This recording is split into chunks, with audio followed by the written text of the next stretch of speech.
God, we're trying to get you back to God. So 45 years ago today, October 8th, 1969, was when I had my first session with Cosmic Awareness as channeled through Dave Worster. And I asked what was my purpose and direction. And Cosmic Awareness said, my action in the Symbolic Project was extraordinary, that I had this ability to relate higher abstractions in a series of well-chosen words that had a transpersonal effect. That means like an ESP effect or an extra effect, not just my words, much like ion affects people beyond the semantic meanings of what ion says. There's a vibratory level. So Cosmic Awareness said that I had that ability to activate transpersonal intimacy through my well-chosen words. So my well-chosen words came from Zappa, McLuhan, LaRouche, Thompson, Beater, Abe Russell, Krishnamurti, William Irwin Thompson, Garrett Dean.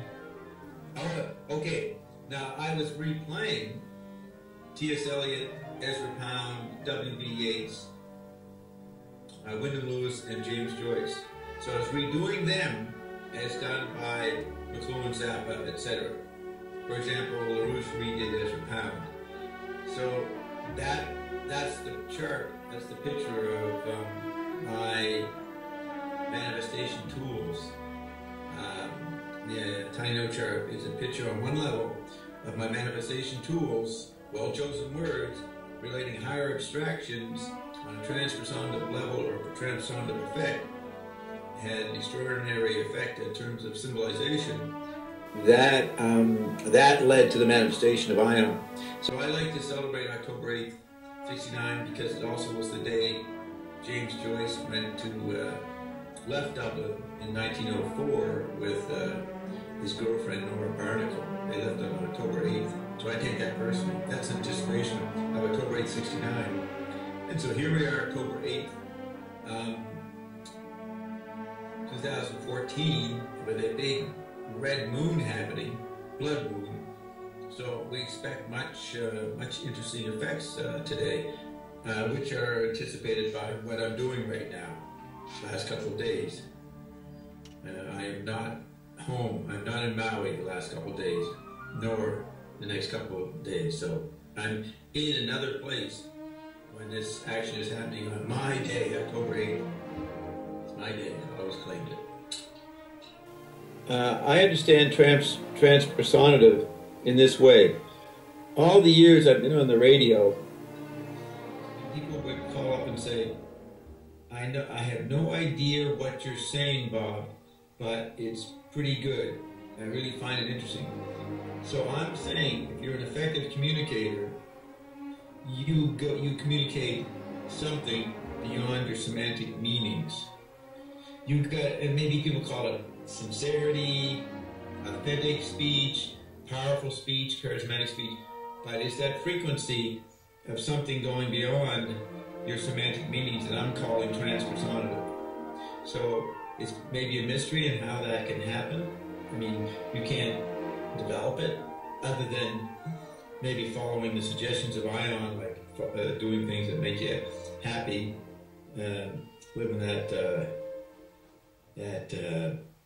autonomous, I don't want to say follow your bliss, but just getting it right, living perfect pitch, paying attention to other people and things, that builds up your power. And I think that's what Cosmic Awareness meant, is that I built that up so I had a transpersonal effect. And that was the main charisma I had. Because no one ever had a sense, and Ion jokes about it, of what I actually meant semantically, but they knew I was saying something, and then the result of that was an extension of that transpersonal by Ion. Ion is like quadrupled the transpersonal effect. The intimacy of its frequency on people, especially in private sessions, was undeniable.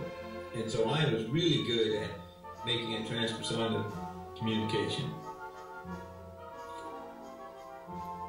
he also said something about using the precise words.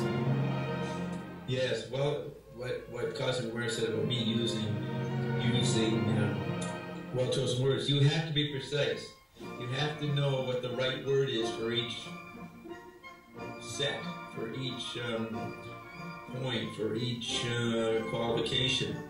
So you have to be listening to what you're saying and anticipating the effect it has on people and knowing when, oh, that wasn't the right word, got to say it better.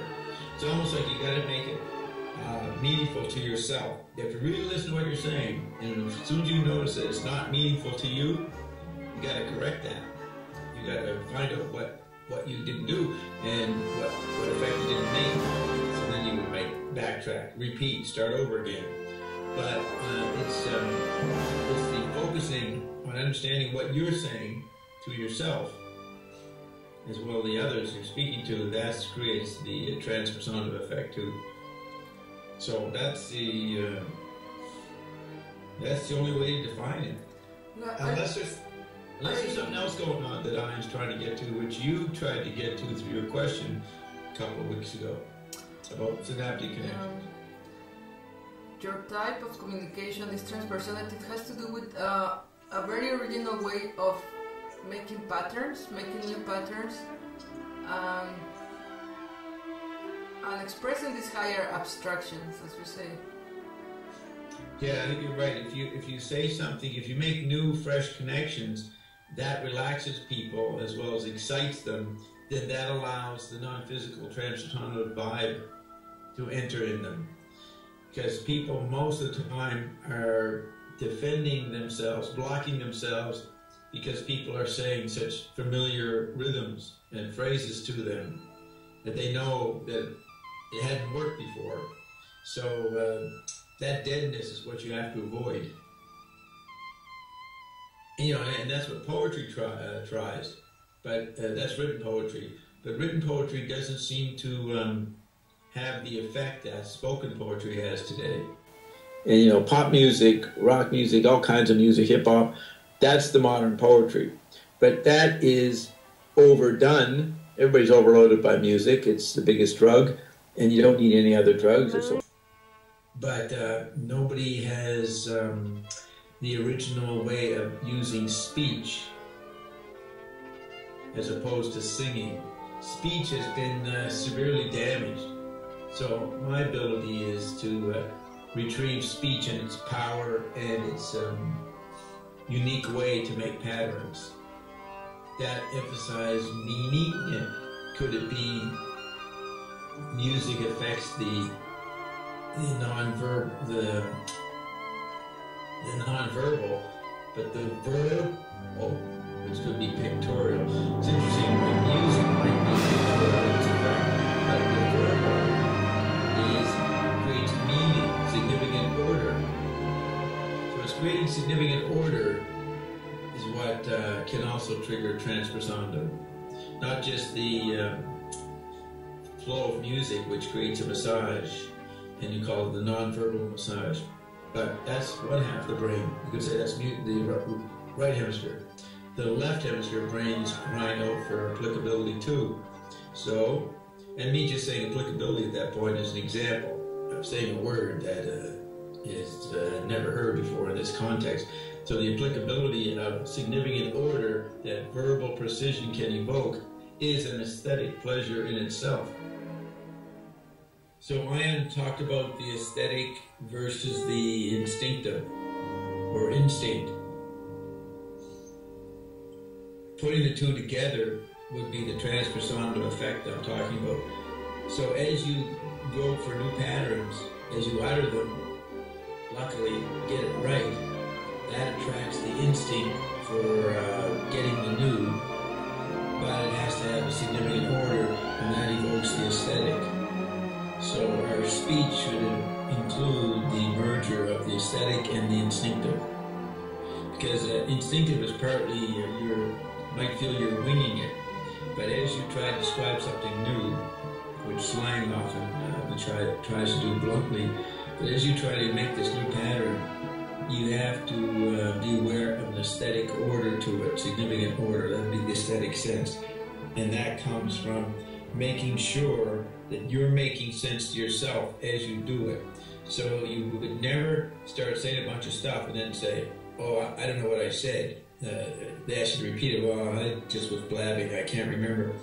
That's a lazy mind. That's not creating aesthetic order. You have to know what you did say.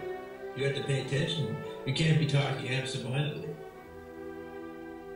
It's like, you should be like composing with your words. Yeah, you're composing.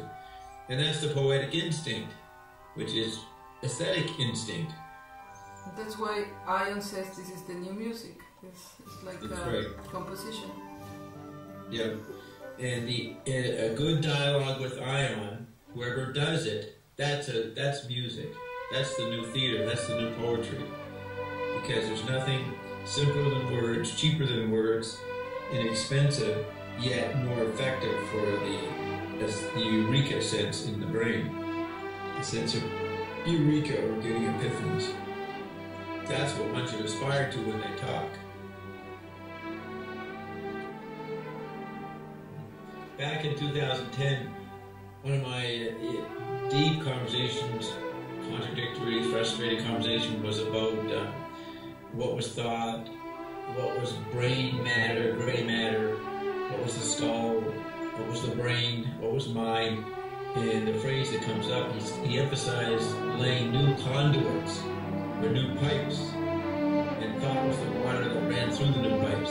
But that is what we do, or can do, is make new pipes. And so when you feel your brain's expanding from what we're saying on payday, that's you feeling new conduits being made. And you might say overlaying, you're overlaying new pathways. So you think in terms of synaptic connections as your imagery for pathways, but new ones are being made. Is the moon going to change in the new environment? It already has. We say that look in the confines of your mind for all the bits and pieces and the conduit that was laid. Bob, do you remember the conduit, the water hose, the riser diagram, and the labyrinth of the mind, and how we went and how it moves thoughts from the long-term and short-term memory from the frontal lobe down into the different cores of the cortexes, and lays out back of how it affects the hypothalamus and how that connects and runs from the neural pathways and those that get reset, the neuropathy that comes thereof, and all those neurons that can move you into a fear base or move you into every other problem of the mind that you can't answer from a position of not knowing. All those things. I do remember. God, we're trying to get you back to God.